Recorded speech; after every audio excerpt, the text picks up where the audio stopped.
Ο Οδυσσέας Ελίτης βραβεύτηκε για την ποίησή του που με φόντο την παράδοση του ελληνικού πολιτισμού απεικονίζει με αισθησιακή δύναμη και διανοητική διάβια τον αγώνα του σύγχρονου ανθρώπου για ελευθερία και δημιουργία. Εδώ μπαίνουμε στα πιο δύσκολα. Τι σημαίνει να γράφεις ποίηση για το φως, για τη θάλασσα? Δεν είναι απλώς ένα τουριστικό φυλάδιο, είναι η προσπάθεια να χωρέσεις την ομορφιά σε λέξεις. Αν εσύ ήθελες να περιγράψεις το φως που γεμίζει την παραλία ένα καλοκαιρινό σούρπο, σε πόσες λέξεις θα ήταν ακριβής η περιγραφή σου? Ο Ελίτης έφερε στη διεθνή σκηνή έναν κόσμο γεμάτο φως, θάλασσα και νησιώτικο αέρα. Η ποίησή του συνδυάζει αφηρημένες έννοιες με απτές εικόνες, μεταφέροντας το ελληνικό τοπίο. Στηρίζεται στη σύγχρονη ποιητική θεωρία του υπερρεαλισμού, αλλά πάντα με ένα χρώμα ελληνικό.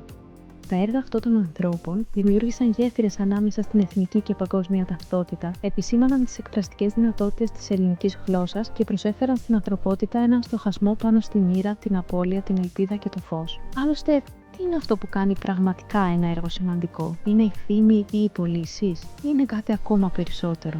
Εδώ πρέπει να ξεκαθαρίσουμε κάτι σημαντικό. Το Νόμπελ Λογοτεχνίας δεν δίνεται για ένα συγκεκριμένο έργο, όπως π.χ. τα Όσκαρ για μια ταινία. Αντίθετα, απονέμεται για το σύνολο του έργου ενός συγγραφέα, το οποίο θεωρείται ότι έχει συνεισφέρει σημαντικά στην παγκόσμια λογοτεχνία. Το Νόμπελ δεν είναι απλώς μια